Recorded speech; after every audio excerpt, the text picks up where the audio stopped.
I think I still have a great affection for her writing.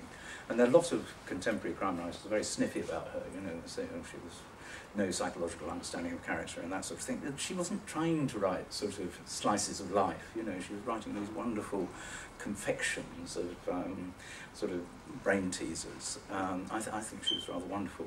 A few years ago I wrote a book called The Wastepaper Basket Archive, which was based on what famous people might have thrown in their wastepaper baskets. So it's things like King Arthur's attempt to do a seating plan with a square table, a page from Samuel Beckett's Wastepaper Basket, which just went page 1, act 1, scene 1, enter Godot.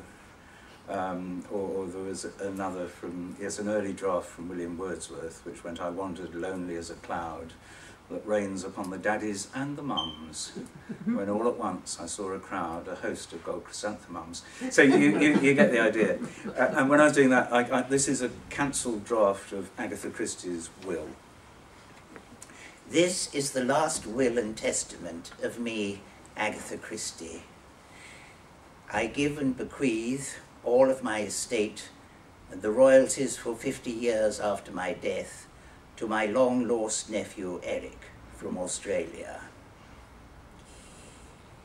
Unless he dies within a month of my death, in which case the property shall go to his illegitimate brother Henry, the solicitor.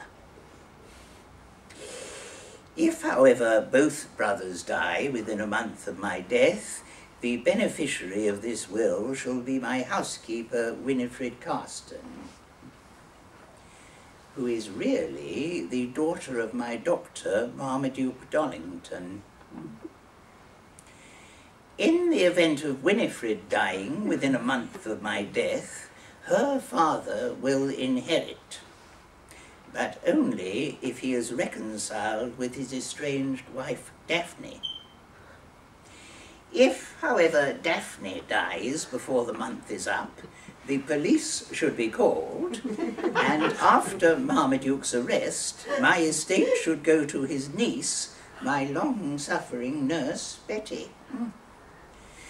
Should Betty die in suspicious... I think you probably get the idea. I mean, I just love playing, you know...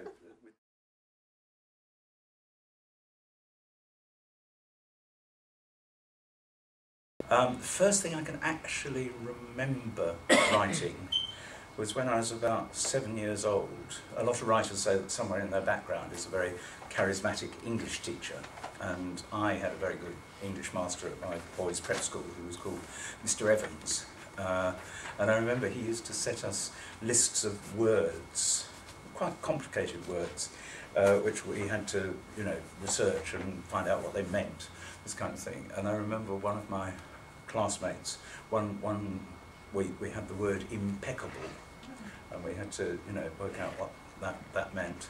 And one of my school friends wrote the definition, impervious to other birds, which I thought was rather sweet. And in fact, when my own youngest son, Jack, started to have homework, he had the same thing. He was given a list of words he had to learn how to spell, not only to spell, but to use in a sentence to show that he understood it. And I remember the first week he had this homework, my wife and I sort of snuck downstairs after we'd got him to bed and opened his satchel and looked at his homework, so he'd done it all right. And he'd spelt what perfectly, W-H-A-T, but the sentence in which he'd used it was, jolly good show, what? Which, I don't know where he got that from. Anyway, this English master, Mr. Evans, set us the very inventive, or rather morbid task of writing our own epitaphs. And I can remember the epitaph I wrote. We were all seven years old at the time, so looking ahead, hopefully. And the epitaph I wrote, which is actually going to be a rather difficult death to engineer, but it went, here I lie, S. Brett by name, killed by a lion I thought was tame.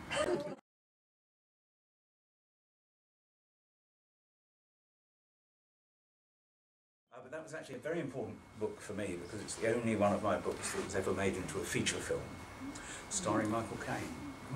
Not a lot of people know that. And not a lot of people, it has to be said, went to see it either. But it does stuff, you know, it sometimes gets repeated around Christmas, you'll see it. And they kept the title, all they did keep. But my involvement in it, I was totally not involved at all in the making of the movie. Which is probably just as well, because writers are not highly respected in Hollywood, as you may have heard. They say it's the only place you can be introduced as the current writer on a project, which is a little dispiriting.